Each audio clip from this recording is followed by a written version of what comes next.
Chapter 3 Adapted Version of Night.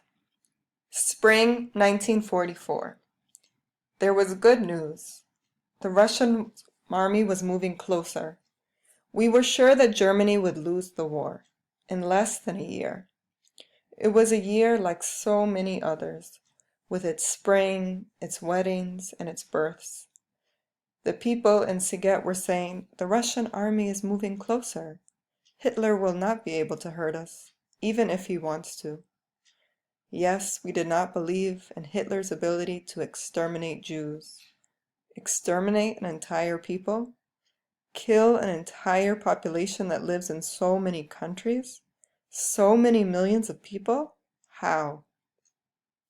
And so people spent their time thinking about other things, but not about their own destiny. Even Moishe was silent. He was tired of talking.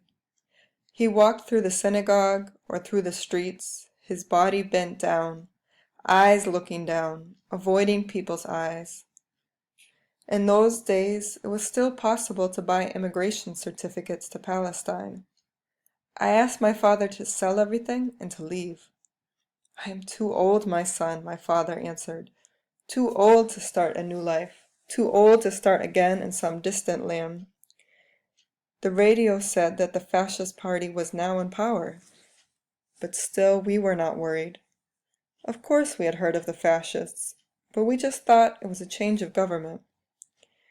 The next day brought really uncomfortable news. German soldiers entered our country of Hungary with the government's approval. Finally, people began to worry.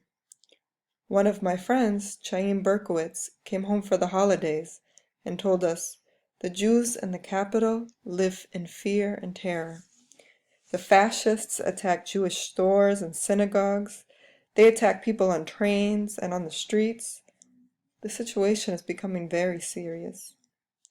The news spread through Szeged like a fire. Soon that was all people talked about. But not for long. We were optimistic again. Germans will not come this far.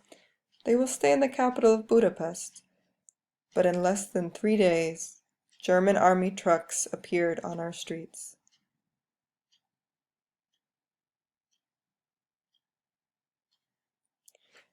We're going to skip chapter 4. Chapter 5. The Jewish Holidays. My mother was cooking in the kitchen. The synagogues were not open because of new laws in our city. People came together in private homes.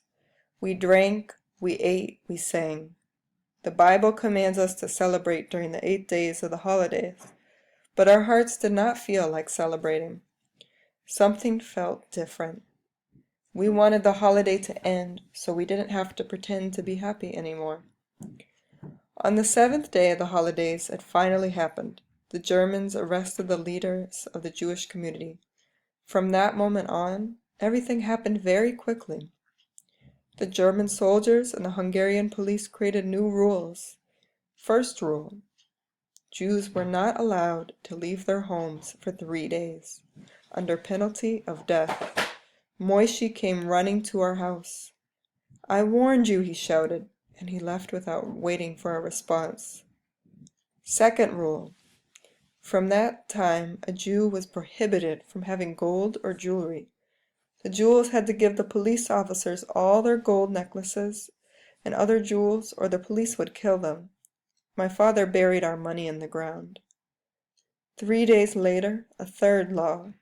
Every Jew had to wear the yellow star. Some important members of the community went to speak with my father. My father had connections with the Hungarian police. The community members wanted to know what my father thought about the situation. My father's perspective was that it was not all bad news. The yellow star? So what? It's not going to kill us. Poor father.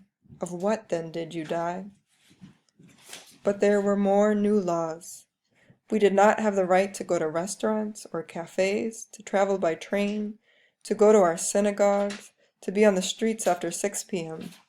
Then came the ghettos.